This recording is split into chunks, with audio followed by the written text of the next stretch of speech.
We don't get many chances to talk to a living legend. We are today. It's Sir Trevor Brooking. Sir Trevor, I know that grassroots is very important to you as a person, but also to the FA. Yeah, well, it's where it all starts, really. I mean, we've all been there. Hopefully it starts when you're a little toddler and through the family, probably, although sometimes it might be at school or just a couple of friends take you to their club where you have a kickabout or whatever. And but more than anything, for us, the FA as a governing body, it's absolutely crucial to keep participation levels high, which they are, luckily. Mini soccer is massive at the moment. Obviously, the girls' game is grown and the biggest girls' sport in the country. So when they move into 11v11, we've got to try and hold on to the girls then, and obviously even some of the boys, because some 11v11, once they go off to further education and that, some of the the numbers have dropped. We get them back in the mid-20s, but we need to try and retain them longer. So grassroots is crucial, and I think one of the big challenges we're trying to do, and certainly with the show, is A, get everyone the chance to play the game, but secondly, try and improve it a bit technically now to try and give them a better skill base so that when they finish mini soccer they can cope with 11v11. And also, if you develop that skill base, I think you'll enjoy it. You'll feel you're a bit better at the game, and that'll encourage you to stay in it. So all those reasons are really why something like the show this summer is so important. So I was going to ask you that very question. So the grassroots football show is important to the overall game. Yeah, I mean, it's whatever your involvement is. It might be a player, then obviously a coach, and the volunteer workforce on the coaching side. We live on it, really. Our mums and dads and give up all their time, and Karen Carney was talking about the line of cars travelling to a match and taking the children and all that. So that's a whole core part of the grassroots game. But apart from that, you got the administrators, whether it's the secretary doing all the fixtures or trying to do some fundraising. There's so many people play a role in it. Obviously, schools football is still important, but when that went through a bad spell in the 80s, really, your club junior football kept football afloat. But I think some of the schools are realising the importance, of the wider social benefits of youngsters, physical fitness and communication skills, self-confidence. It's a whole range of social skills which really sport, not just football, puts in place that I think we miss out on if you don't have that experience. And as a mum and dad and a grandparent, I'd always want my youngsters to be involved because I just know the benefits I got myself. How difficult is it in an era of FIFA 11 and all those computer games where kids think they can live their football lives on a computer, when really I think you and I would all like to see them out and about kicking a ball about? Yeah, I think you've just got to put that emphasis, we were talking about it earlier, of fun and enjoyment. I think the only thing I'd say sometimes when we drifted away from the school football into junior football,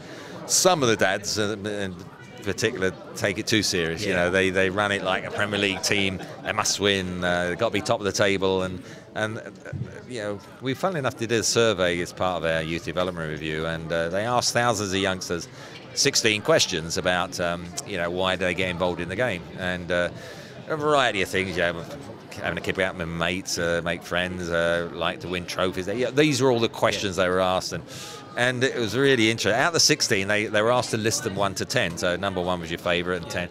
And the two that, there was about a handful that got one mention, but 2 that didn't get a mention in the top 10 were league tables.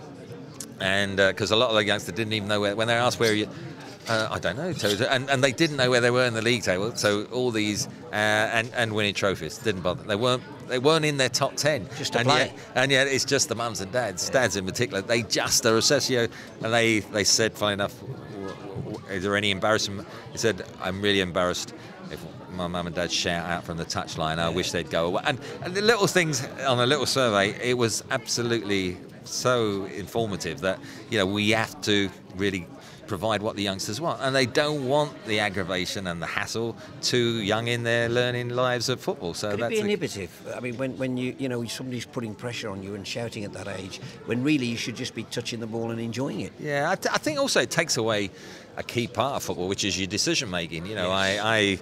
I felt that in some of our international younger teams. We get a group of youngsters, and it's Ron Greenwood, when he was younger, he was my coach, and he went through a session where he stopped us regularly and said, okay, so you've got the ball here, and if your side's playing well, you've probably got 4 or 5 passing options. And so I said, where would you pass it? And so he'd ask us questions all the time. And what he wants us to do is see the pass that hurts. So number one is the pass between people, can hurt the opposition. You get deeper into towards their goal.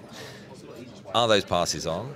Then there's a second and third pass, perhaps at an angle, which again is a forward one. So his view was the last resort is square or back, because but try and retain possession. But what he was just saying is, you've got to decide now. I see youngsters these days, looking across almost, what should I do with the ball? Because they haven't been encouraged to make those decisions. So our new age-appropriate courses, which we introduced with the youth modules over the last year or two, are all about asking youngsters to make decisions. We ask them about training sessions, what do they want to do? And so the coach now is trying to get them to be much more assertive and confident in their ability, and not rely on somebody shouting and hollering from the line. Finally, I think it was Pele who said, if you really want to be the top player, you've got to touch the ball 3,000 times a day or something. And I think Sir Alex Ferguson said in his book that David Beckham wasn't gifted. What he did was practice all the time. Afternoons, nights, he practiced. Yeah, you can't emphasise that enough. I mean, I get some youngsters these days might be playing a couple of games and go one training session. Well,